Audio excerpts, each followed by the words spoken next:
Join me as we head to the Eternals world premiere.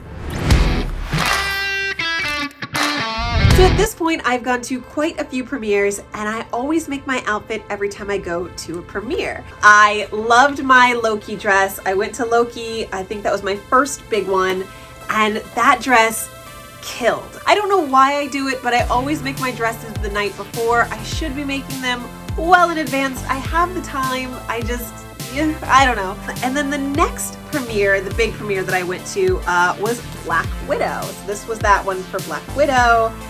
Again, loved it, loved the dress. Felt the corset was just pristine, beautiful and wonderful. But this outfit, I will say this new blue and gold ensemble, I made it after Ajax. And everyone's like, oh, you did that because of Icarus. No spoilers, but it is not Icarus, okay? For reasons. That's all I'll say. He's beautiful though. Can we just talk about how beautiful he is? Any hoodle.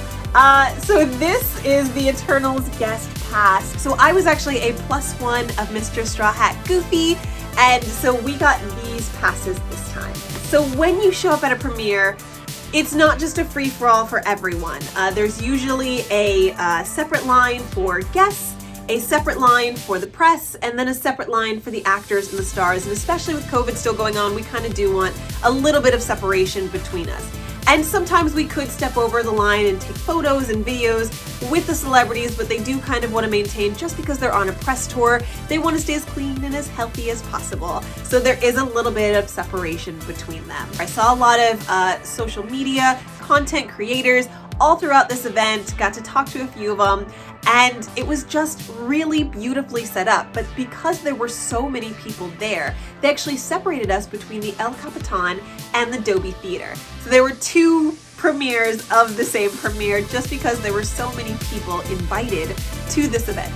But let me continue to break this down for you. So when you show up to the event, the very first thing you're gonna do is generally stand in the line. I got there at 5:30, so there wasn't too much of a wait, and they generally wanna make the waiting queue very quick. From the time that you get there, to the time that you walk the carpet, to the time that you actually sit down in your seat at the theater, they want to try to keep it only 1 hour. So everything that happens on the red carpet, all of the videos and the footage that you see happens in 1 hour, or at least as close as possible, so that they can wrangle everyone together. Anywho, so after security, after you pass through security, the next step is to go to will call.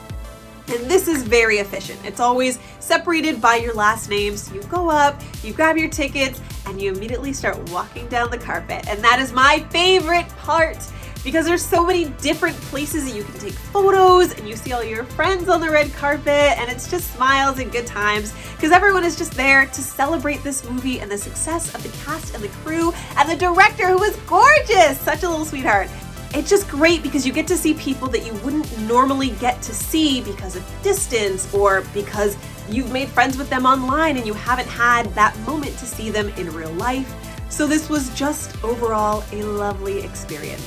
So after you make your way down the red carpet, generally there's promos. I think there was even one of the car dealerships had made an Eternals car, so that was presented there. And as you go slowly down the line taking your photos, you'll end up all the way down at the end where they had replicas of the cast outfits, their Eternal outfits, all lined up down at the end. And then to the left of that, they had the podium where all of the Eternal cast was going to show themselves right before the premiere started. So like I said though, we only have an hour to kind of get through everything and take our photos and do our little meet and greets and talk to whomever it is that we wanted to talk to. And then we slowly head into the theater, and at that point, that's where the dead zone hits. So right when you get into the theater, we're all lined up, and we hand them our cell phones, our Apple Watches, everything, and they go into locked containers so that we cannot record anything else after that point. Which is so hard because it was so many moments and fan reactions that would have been so nice for you guys to see, but unfortunately you're gonna have to wait for Eternals to come out on November 5th. All right, friends, I am back in the car. There's a 3-week embargo on this film. The movie is long, be prepared for that. It is very, very long. There are so many little subtle nods to future films, which I think is going to be so, and they're very obvious nods to future films. They also do a really good job of playing with history. And if you're a history nerd or buff, you will love this film. From Pangaea all the way to the Mesopotamian era. Just, there's so much, because that's the whole thing about the Eternals. They've been around since the dawn of you know, man, basically, or at least a few years after. Because that's the whole thing about the Eternals is, you know, they were there to help mankind. So they have to be there from the Genesis. But anyhoodle, guys, so that is what it's like to walk a red carpet premiere, or at least this red carpet premiere for Eternals. I hope that I can show you guys what it's going to be like at the next premiere. But until then, I hope you guys are eternally happy, and I'll see you at the next one.